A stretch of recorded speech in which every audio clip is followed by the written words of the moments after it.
because Joe Biden is now speaking at this NAACP conference in Las Vegas. Let's take this for a moment. Delaware folks here still. And one of my best friends, when I was a lifeguard in the projects, he was, his nickname is Mouse.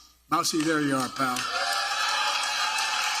End up running longshoreman and loyal as hell. I'm truly honored to be here, to meet at this tense moment in this country, and it is a tense moment. Just a few days after the assassination attempt on Donald Trump, we're grateful he was not seriously injured. We continue to pray for him and his family.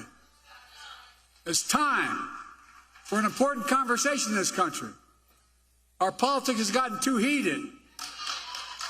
I've said in the Oval Office on Sunday night, as I made clear throughout my presidency, we all have a responsibility to lower the temperature and condemn violence in any form. You've got to remember, in America, we're not enemies, we're friends, we're neighbors, we're fellow Americans.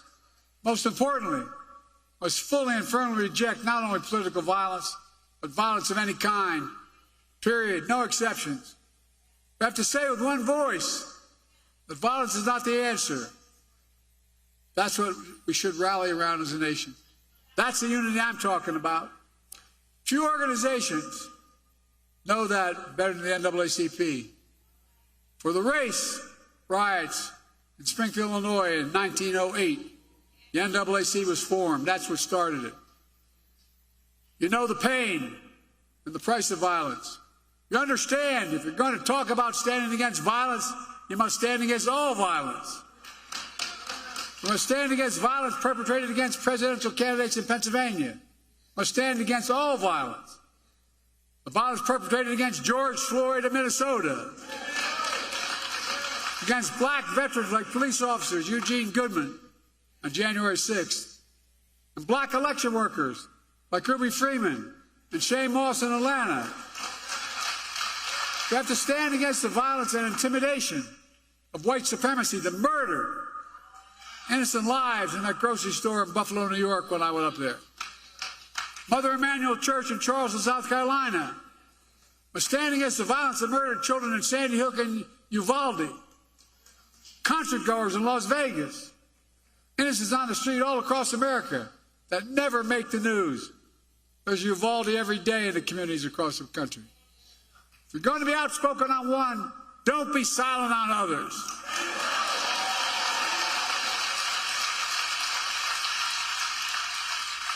If we're going to speak about violence, we're going to speak about guns. More children in America die of a gunshot wound than any other reason. That's stunning and that is sick.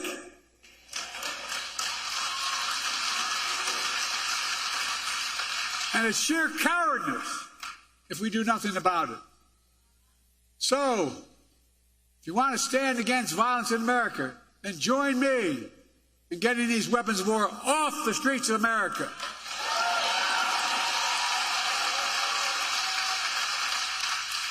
An AR-15 was used in the shooting of Donald Trump, just as it was an assault weapon that killed so many others, including children. It's time to outlaw them. I did it once and I will do it again.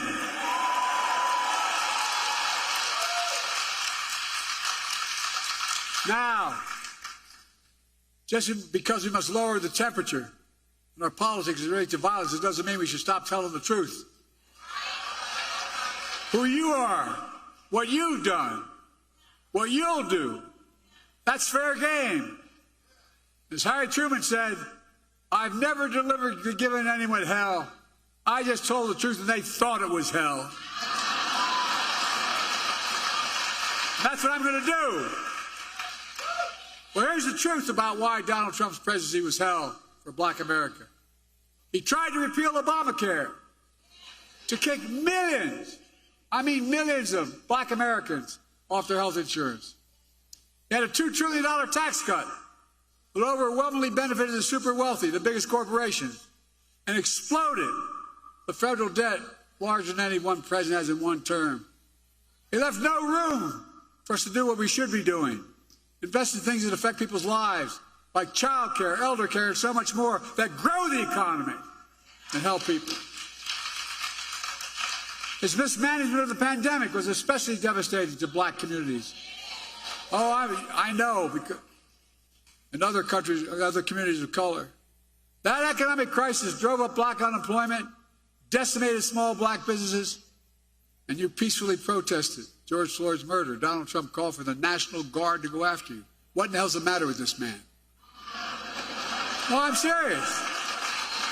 Go figure. From a guy who spread the birtherism lie against Barack Obama, saying he wasn't born in America and he wasn't a U.S. citizen. Of course, here's what he thinks of black jobs. I love his phrase, black jobs. It tells a lot about the man and about his character. Folks, I know what a black job is. It's the Vice President of the United States.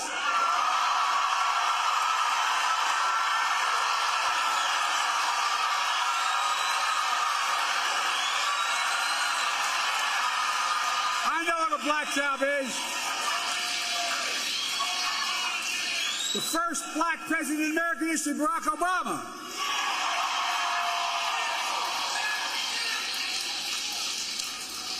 I was vice president to Barack, and she is my vice president. I nominated the first black Secretary of Defense in American history. He's doing one hell of a job. I nominated the first black woman to the United States Supreme Court. It matters. It matters.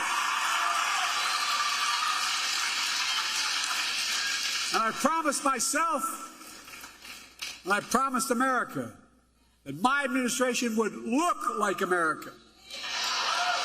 And I'm proud that we have the most diverse administration in all of history that taps into the full talents of our nation. That's who we are. These guys don't get it. That's why we're so successful.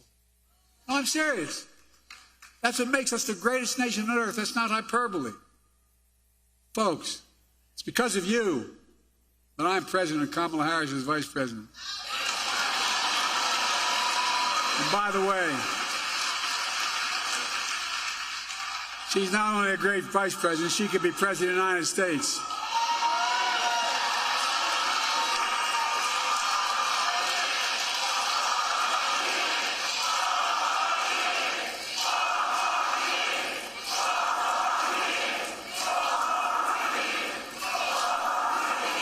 Thank you. With the help of the NAACP, the black elected members in the Congress, we've gotten so much done. Seriously. Presidential historian said we've gotten more done of consequence than any president since Franklin Roosevelt. Just think about where the black community was when I came into office.